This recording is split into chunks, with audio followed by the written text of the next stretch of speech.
Ya, masih terkait tentang kolonialisme dan imperialisme di Indonesia, itu adalah mengenai tentang kultur stelsel atau disebut nama lainnya itu adalah kebijakan tanam paksa. Jadi kultur stelsel ini diterapkan dari tahun 1830 sampai dengan 1870.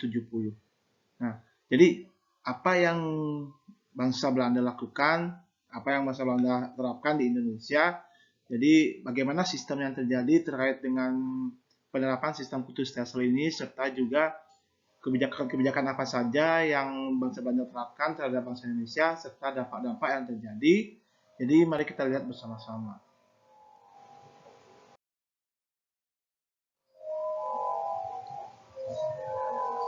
Nah, yang pertama itu adalah pengertian tanam paksa. Jadi, tanam paksa atau dalam bahasa Belandanya itu adalah Toestelsel, itu adalah sebuah sistem di mana peraturan ini diberlakukan oleh seorang jenderal Belanda yang bernama Johannes van den Bosch pada waktu itu pada tahun 1830. Nah, van den Bosch selaku sebagai gubernur jenderal saat itu menerapkan kebijakan di Indonesia yaitu dengan cara setiap desa itu harus mewajibkan untuk menyisihkan sebagian tanahnya. Ya, jadi sebanyak 20% yang desa itu miliki untuk ditanami tanaman-tanaman ekspor. Nah, tanaman-tanaman ekspor ini adalah seperti kopi, tebu, teh, lada, kina, tembakau, dan juga nila atau indigo saat itu namanya. Jadi kenapa tanaman-tanaman ini harus diterapkan atau harus ditanam oleh rakyat Indonesia? Karena tanaman-tanaman ini menghasilkan keuntungan yang cukup besar bagi bangsa Belanda waktu itu. Sehingga inilah harus dipacu supaya nantinya bisa bangsa Belanda itu akan mendapatkan keuntungan sebesar-besarnya di pangsa pasar di Eropa saat itu. Ya, jadi pada waktu itu memang bisa dibilang kalau kita bandingkan 20% dari seluruh tanah yang dimiliki desa itu juga lumayan cukup banyak sehingga nantinya hasilnya itu akan diberikan kepada pemerintah Belanda waktu itu. Nah, apa yang latar belakangi kenapa bisa kembali lagi Belanda menjajah Indonesia? Padahal sebelumnya kita tahu Inggris di bawah pemerintahan Raffles itu sudah sempat juga menjajah dalam hal ini atau bisa dibilang melakukan penjajahan di Indonesia. Tapi kenapa tiba-tiba Belanda kembali datang ke Indonesia? Jadi hal ini dilatar belakangi dari yang pertama kita lihat adalah keadaan di Belanda waktu itu. Ya, jadi kalau kalian masih ingat sebelumnya, waktu itu kan Belanda sempat meminta bantuan kepada Inggris. Ya, karena waktu itu di Belanda sendiri dikuasai oleh Prancis waktu itu, sehingga kerajaan Belanda dalam hal ini Raja Belanda meminta bantuan kepada Inggris. Nah, saat itu keadaan di sana pun juga bisa dibilang membuat kekacauan di negeri Belanda sendiri, sehingga pada akhirnya menyebabkan negeri Belanda itu mengalami kesulitan keuangan. Ya, kesulitan keuangan itu didapat sebagai dampak dari peperangan yang terjadi di Eropa dan juga nantinya dampak juga dari hasil korupsi yang terjadi pada waktu zaman VOC serta dampak dari perang-perang yang Belanda lakukan untuk bertahan hidup selama di Indonesia, terutama perang antara dengan warga-warga lokal saat itu. Ya, jadi ketiga faktor inilah yang menyebabkan akhirnya keuangan di Belanda pun menjadi defisit. Ya, jadi benar-benar mau nggak mau bagaimana caranya pemerintah Belanda itu harus memutar otak. Tujuannya supaya apa? Tujuannya supaya bisa mencari keuntungan sebesar-besarnya di tanah jajahannya, yaitulah di Indonesia saat itu. Nah, kalian bayangkan pada waktu itu salah satu dampak yang terbesar itu adalah ketika perang di Ponorogo terjadi. Ya, pada waktu itu bisa dibilang sebagai dampak dari perang antara Belanda dengan Pangeran Diponegoro beserta pasukannya itu membuat keuangan Belanda itu minus ya sampai dengan 20 juta gulden. Hal inilah yang akhirnya mau nggak mau ketika di Jawa sendiri sebagai pusat pusat tanah jajahannya Belanda, di sanalah mau nggak mau harus menerapkan sistem yang benar-benar bisa mencari keuntungan dengan secepat-cepatnya.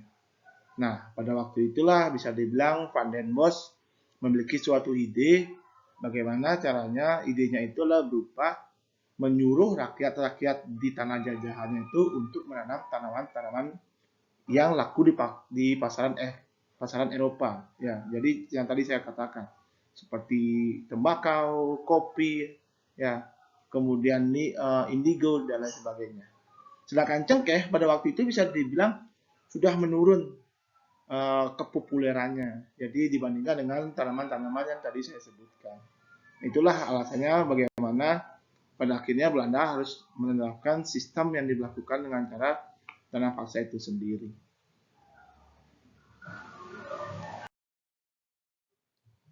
Nah, bagaimana kebijakan yang dilaksanakan Van den Bosch ketika dia menjabat sebagai Gubernur Jenderal pada waktu itu dengan menerapkan kultur stelsel ini? Jadi secara teori, ya, jadi secara bisa dibilang ya yang namanya negara penjajah, dia itu memberikan suatu surat kepada rakyatnya. Jadi berbentuk suratnya itu seperti halnya ya kayak di PHP-in lah bangsa Indonesia pada waktu itu. Nah, apa bentuk PHP-nya dalam hal ini? Jadi atau bagaimana kebijakan penerapannya? Ya, jadi kita lihat pertama di sini adalah bagian yang pertama itu adalah orang-orang Indonesia akan menyediakan sebagian dari tanah sawahnya untuk ditanami tanaman-tanaman yang laku di bangsa Eropa. Ya, tadi yang seperti saya katakan. Contoh tanaman-tanaman yang tadi itu seperti kopi, teh, tebu, ya, nila ataupun indigo. Nah, tanahnya ini, ya, tanah yang akan ditanami tanaman bangsa Eropa itu tidak boleh lebih dari 1/5 dari seluruh tanah desa. Ya, jadi kurang lebih adalah sekitar 20%-an lah. Ya, tadi yang di awal saya sudah sampaikan. Nah, jadi itu secara teorinya aja, secara dari segi surat-surat struktur suratnya saja. Nah, nanti bagaimana pelaksanaannya kita akan lihat selanjutnya. Kita lihat dulu kebijakannya. Nah, kemudian kebijakan yang kedua. Kebijakan yang kedua itu adalah bagian tanah yang disediakan itu sebanyak 1/5 luasnya. Ya, jadi sama dengan nomor 1. Jadi 1/5 tanah ini bebas dari pajak.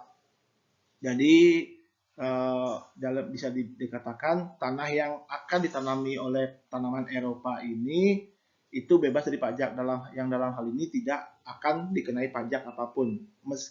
Dalam artian bahwa jika tanahnya itu rusak, jika tanamannya itu rusak, mati, itu tidak apa-apa. Jadi pemerintah Belanda memberikan kelegaan kalau misalkan terjadinya kerusakan tanaman-tanaman tersebut. Kemudian kebijakan yang kedua, pekerjaan untuk memelihara tanaman tersebut tidak boleh melebihi lama dari pekerjaan yang diperlukan untuk memelihara sawahnya sendiri.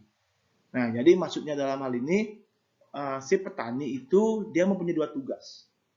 Tugas yang pertama adalah tugas untuk mengurusi tanaman-tanaman yang disuruh oleh bangsa Belanda waktu itu, ya, yang akan laku di pasar Eropa. Nah, tugas yang kedua itu adalah tugas untuk memelihara tanaman yang akan untuk kehidupannya dia. Contohnya apa? Padi, ya, kemudian singkong, perkebunan, dan lain sebagainya. Jadi itulah 2 tugas waktu itu yang harus dilaksanakan oleh para petani-petani Jawa waktu itu.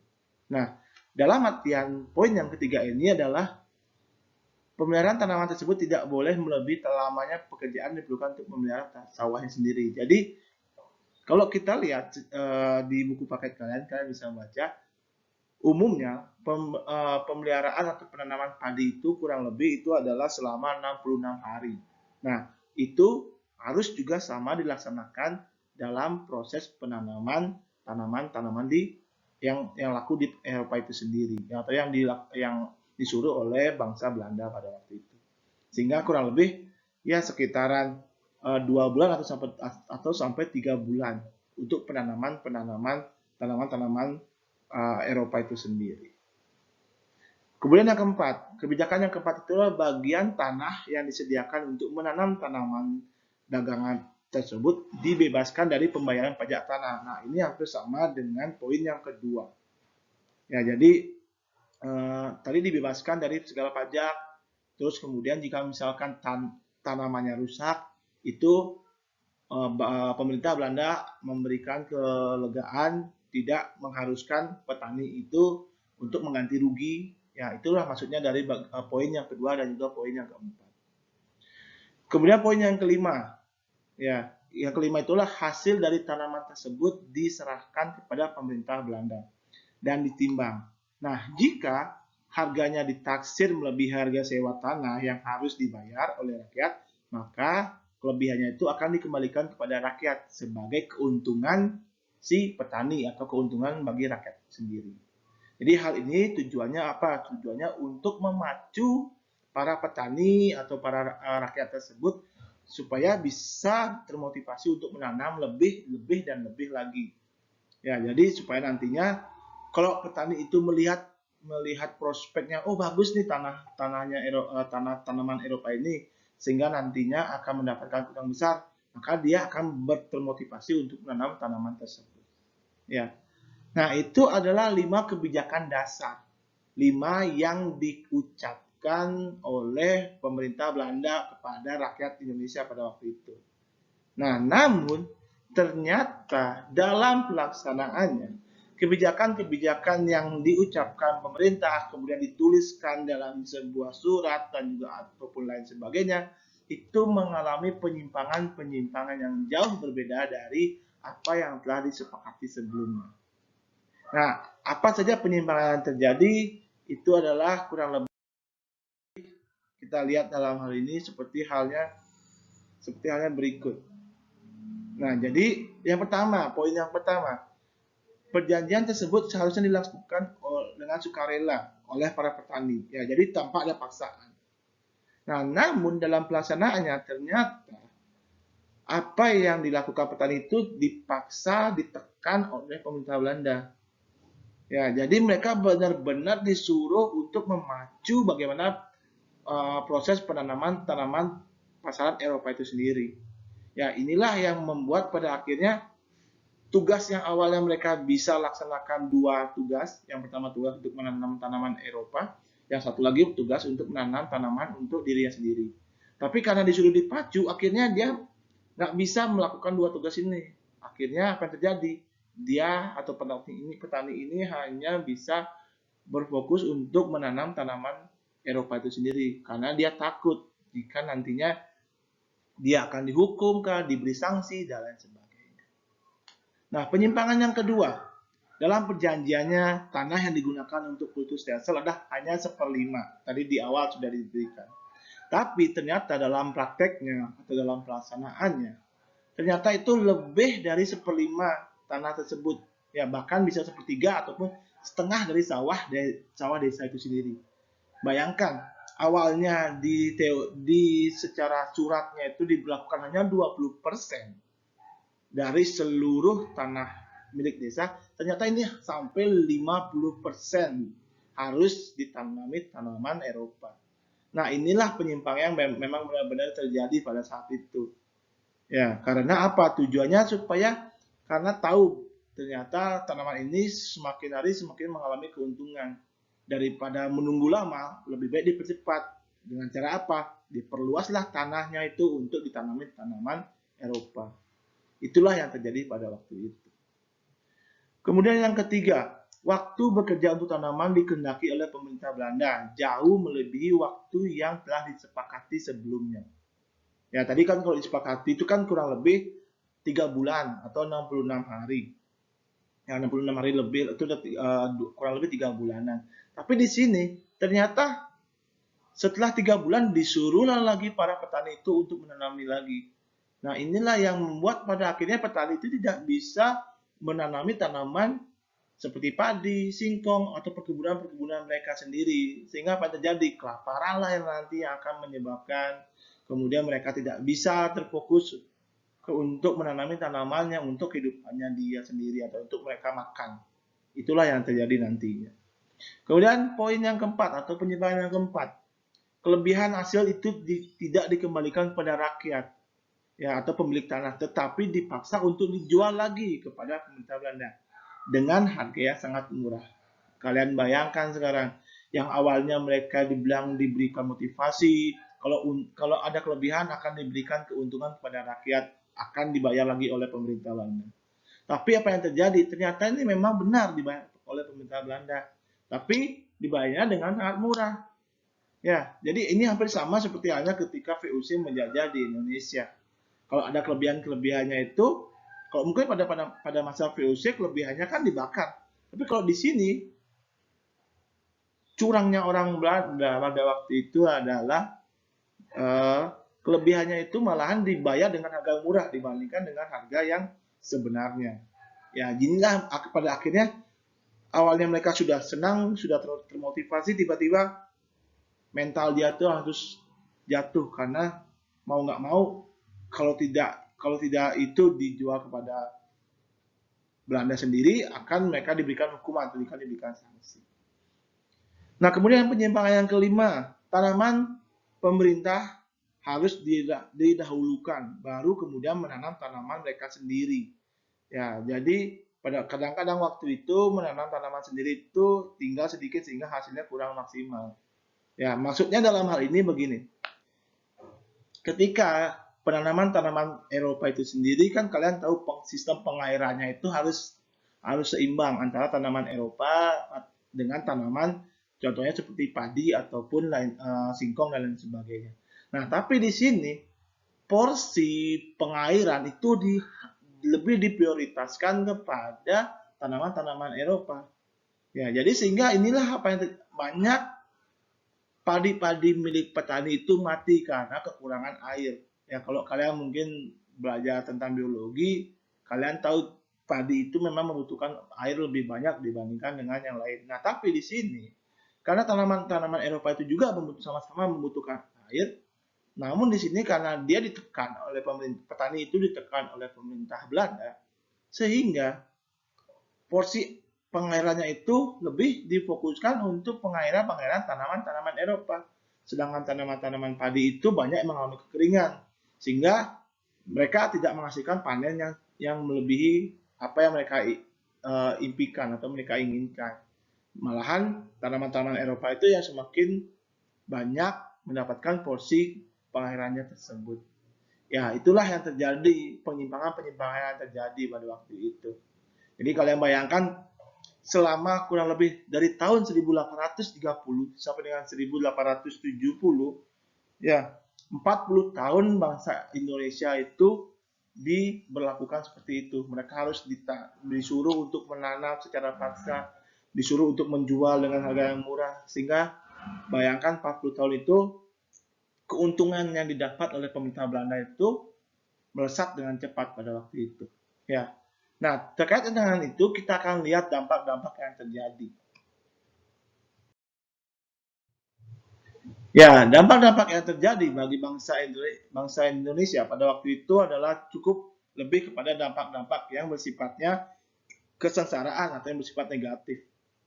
Ya, jadi pertama kalian bisa lihat rakyat Indonesia memang secara positif, jadi kita lihat positifnya dulu deh kalau gitu. Ya, jadi bangsa Indonesia itu mereka mendapatkan pengenalan teknik penanaman tanaman baru ya. Jadi kopi ya, jadi kalau kalian tahu sebenarnya kopi itu sebenarnya bukan asli dari Indonesia. Ya, ada yang bilang katanya ada yang dari Brazil, kemudian ada yang dari Arab, ya, dan juga dari India. Kemudian juga teknik tanaman seperti tebu, ya, kemudian nila atau indigo dan lain sebagainya. Kemudian yang kedua, dampak positif yang kedua itulah rakyat Indonesia itu mengenal tanaman-tanaman dengan kualitas ekspor. Jadi jenis-jenis tanaman-tanaman yang ada di pasar Eropa. Ya, yang tadi saya katakan seperti kopi, tebu, indigo dan lain sebagainya. Nah, namun di balik dampak positif itu, dampak negatif lah yang lebih banyak terjadi bagi bangsa Indonesia. Ya, jadi seperti halnya penderitaan fisik dan mental karena mereka harus bekerja terus-menerus siang dan malam untuk mengurusi tanaman-tanamannya supaya tidak mati ataupun tidak rusak. Kemudian secara ekonomi mereka diberlakukan pajak yang besar. Ya, jadi kalau kalian lihat di awal, jika ada tanaman-tanamannya itu rusak, mereka atau para petani itu tidak diberikan hukuman atau sanksi. Tetapi ternyata dalam prakteknya, dalam pelaksanaannya ternyata Jika tanamannya itu rusak, itu akan merugikan si petani. Jadi pemerintah itu menganggap bahwa ini adalah kesalahan dari petani tersebut, keteledoran dari petani tersebut. Makanya petani itu harus dihukum dengan cara apa? Baik dihukum secara fisik ataupun dihukum dengan harus membayar pajak yang cukup besar. Itulah yang terjadi pada waktu itu. Kemudian pertanian lokal khususnya padi mengalami gagal panen. Ya, karena tadi seperti saya katakan, pembagian porsi pengairannya itu tidak seimbang. Sehingga padi itu mengalami kekeringan sehingga terjadinya gagal panen. Terjadinya terus kemudian dampak yang berikutnya kelaparan yang di mana-mana. Hampir sebagian seluruh di Pulau Jawa itu dari ujung barat sampai ke timur itu memang mengalami kelaparan sebagai dampak yang terjadi dari pelaksanaan kultur stem cell atau penanaman tanam paksa itu sendiri. Dan yang lebih parah itu adalah kematian. Ya, jadi menurunnya jumlah penduduk di Indonesia karena mereka itu harus kelaparan dan juga menderita dalam hal ini. Ya, itulah dampak yang terjadi bagi bangsa Indonesia. Kemudian kita lihat dampak yang terjadi bagi bangsa Belanda. Nah, bagi bangsa Belanda sendiri, dampak ini lebih kepada dampak yang menguntungkan bagi si penjajah itu sendiri. 40 tahun Belanda melaksanakan pelaksanaan politik kultur stelsel, keuntungan yang didapat Belanda itu melesat jauh sekali. Ya, jadi mengalami peningkatan yang terus menerus. Ya, kemudian kemakmuran bangsa rakyat-rakyat di sana itu memang didapat dari hasil dari penjualan-penjualan yang ada di daerah jajahan atau di Indonesia. Hutang-hutang Belanda dari semasa VOC menjajah karena dikorupsi, kemudian hutang karena dampak dari perang yang terjadi baik itu yang di Eropa ataupun yang terjadi di Indonesia terlunasi secara penuh oleh Belanda. Uangnya itu atau keuntungannya itu didapat dari hasil penjualan tanaman-tanaman ekspor tersebut. Kemudian Belanda mendapatkan penerimaan pendapatan melebihi dari anggaran belanja. Ya, inilah keuntungan yang didapat pada waktu itu oleh Belanda. Kas negeri Belanda yang semulanya kosong, lambat laun terpenuhi, terisi, bahkan melebihi kapasitas. Amsterdam sebagai pusat ibu kota pada waktu itu berhasil menjadi pusat kota perdagangan di dunia atau di Eropa. Dan perdagangan di Belanda itu juga semakin pesat. Tidak saja di Eropa sendiri, kemudian juga menjalar kepada daerah-daerah yang lain, termasuk juga di Amerika, di Afrika, dan juga di lain tempat. Ya, jadi memang yang namanya yang penjajah itu sendiri memang mencari keuntungan sebesar-besarnya di negeri jajahannya mereka. Itulah yang terjadi pada waktu itu.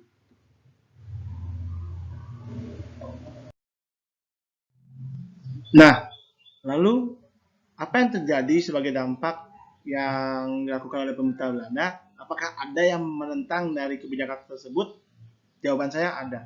Nah, para penentang-penentang ini tidak saja orang-orang Indonesia sendiri, ya seperti halnya Pangeran Diponegoro, Imam Bonjol, Cut Nyak dan lain sebagainya.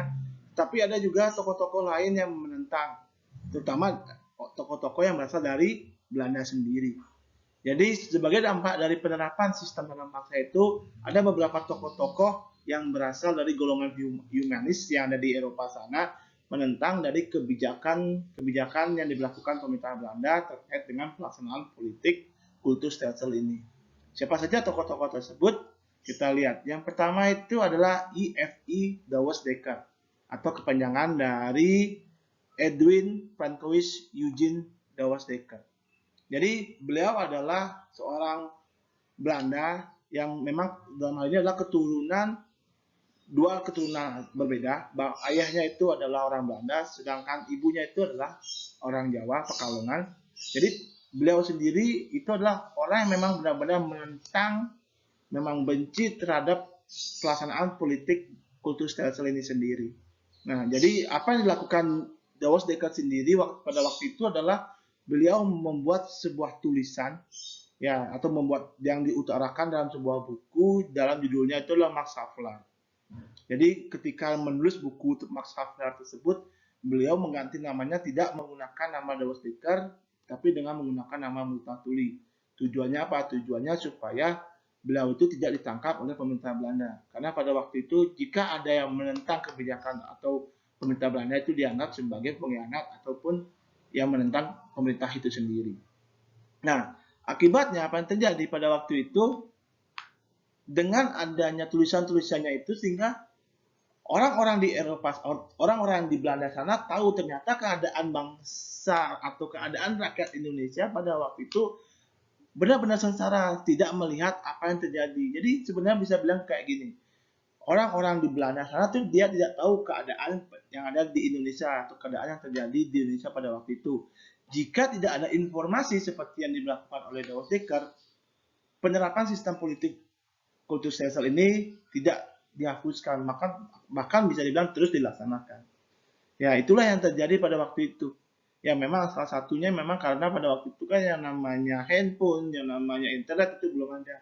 Jadi informasinya itu lambat datangnya sampai ke parlemen Belanda.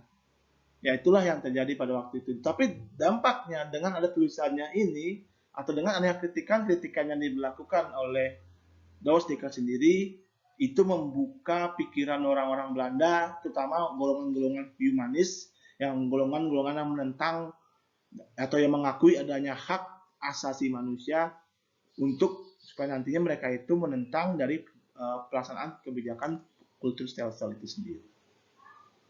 Kemudian tokoh yang kedua itu adalah seorang pendeta yang bernama Baron van Hove.